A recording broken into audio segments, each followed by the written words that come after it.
जमात चारों सबक नंबर 8 शफीउद्दीन नैयर। तुम हर रोज़ स्कूल में ये दुआ पढ़ते हो, लब पे आती है दुआ बन के तमन्ना मेरी, ज़िंदगी शम्मा की सूरत हो खुदाया मेरी। ये दुआ एक बड़े शायर ने लिखी है। इनका नाम अल्लामा इकबाल है। अल्लामा इकबाल ने बच्चों के लिए दूसरी नज़में भी लिखी हैं। बच्चों के लिए बहुत सी नज़में और कहानियाँ लिखने वाले एक शायर हुए हैं, जिनकी एक बहुत प्यारी नज़म बाग़ की सैर तुमने भी पढ़ी है। आओ आओ बाग़ में जाएं दिल बहलाएं। इस नज़म को लिखने वाले शायर का नाम शफीउद्दीन नैयर है। हम तुम्हें इनकी ज़िंदगी के हालात सुनाते हैं। इनका पूरा नाम शफीउद्दीन और इनके वालिद का नाम मोहम्मद हकीमुद्दीन था। नैयर इनका तखल्लुस है। इस मुख्तसर यानी कि तखल्लुस क्या कहते हैं, मुख्तसर नाम को कहते हैं, जो शायर ख़ुद अपने नाम के साथ लिखा करते हैं। शफीउद्दीन नैयर अलीगढ़ के एक कस्बे उत्तरावली में 1903 में पैदा हुए। इब्तदाई तालीम उन्होंने यहीं के एक दीनी मदरसे में हासिल की। वो 7 ही बरस के थे, इनके वालिद का इंतकाल हो गया। इनकी वालिदा एक पढ़े लिखे ख़ानदान से थी। उन्होंने तालीम हासिल करने के लिए अपने बेटे को एक रिश्तेदार के यहाँ क्या करा, अलीगढ़ भेज दिया। वहाँ घर का माहौल बहुत अच्छा था। अलीगढ़ में रहकर नैयर साहब ने तालीम हासिल की। उमंग और शायरी का शौक़ पैदा हुआ।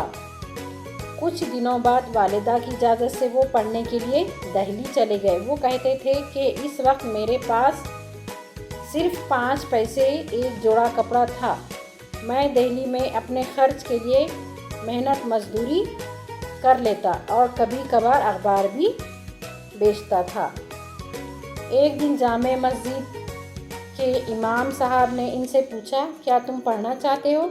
शफीउद्दीन नैयर के मन की मुराद पूरी हो गई। यानी कि इमाम साहब इन्हें दिल्ली के एक अच्छे स्कूल में दाखिल करवा दिया। खूब मेहनत से पढ़ने की वजह से वो अपने जमातों में पहले दर्जे से कामयाब होते। इनकी फ़ीस माफ़ हो गई। इन्हें स्कॉलरशिप भी मिली।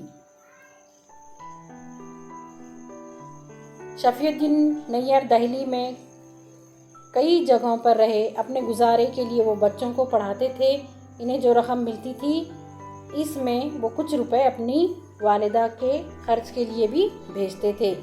सख्त मेहनत और तकलीफ़ की ज़िंदगी गुजारते हुए इन्होंने उर्दू फ़ारसी के इम्तिहानात अव्वल दर्जे से कामयाब किए। वो दिल्ली के एक स्कूल में मुदर्रिस हो गए। 65 बरस की उम्र तक वो इस स्कूल में पढ़ाते रहे। फिर इन्हें वजीफ़ा मिल गया। शफीउद्दीन नैयर ऐसे शायर थे जिन्होंने सिर्फ बच्चों के लिए कहानियाँ और नज़में लिखी। इनकी नज़मों और कहानियों को भूत प्रेत और जिन परियों की बातें नहीं होती। इन्होंने जो कुछ लिखा बच्चों की आदतों को संवारने, इन्हें नेक बनाने के लिए लिखा। 10-12 साल की उम्र के जो बच्चे बड़े शौक़ से इनकी नज़में और कहानियाँ पढ़ते हैं। नैयर साहब ने कहा था, मुझे बच्चों से बहुत मोहब्बत है। मैं इनकी तालीम और तरबियत के लिए लिखता हूँ। मेरी नज़में पढ़कर बच्चे बूढ़े सभी कहते हैं कि बच्चों के लिए लिखता रहूं। नैयर साहब के सीने में बच्चे का सा दिल था। वो इतने मासूम थे कि कभी कभी इनकी बातें सुनकर लोग हंस दिया करते थे। वो बच्चों सी बातें करते और बच्चों की तरह हर वक्त खुश रहना चाहते थे। अगर कोई इनके साथ अच्छा सलूक करता तो वो जगह जगह इसका जिक्र करते थे। वो वक्त के बड़े पाबंद थे। एक बार इन्हें एक जलसे की सदारत के लिए जाना था। वो घर से वक्त पर निकले। रास्ते में एक साहब मिल गए। اور ان سے باتیں کرنے لگے.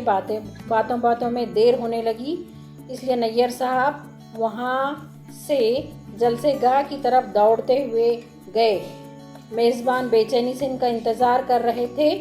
نیّر صاحب ٹھیک وقت پر جلسے میں پہنچ گئے تو میزبانوں نے اطمینان کی سانس لیا. شفیع الدین نیّر نے بچوں کے لیے 70 سے زیادہ کتابیں لکھی. ان کی کتابیں بھی ان کی نظموں کی کتابیں بھی ہیں اور کہانیوں کی بھی. بچے آج بھی بڑے شوق سے ڈھونڈ کر ان کی کتابیں لیتے اور پڑھتے اور مزے لیتے ہیں. نیّر صاحب کے حالات سے معلوم ہوتا ہے کہ انسان محنت اور لگن سے علم حاصل کرے تو ایک اچھا کامیاب انسان بن سکتا ہے. بچوں سے پیار کرنے والے اس شاعر کا انتقال 30 جنوری 1978 کو دہلی میں ہوا. اللہ حافظ.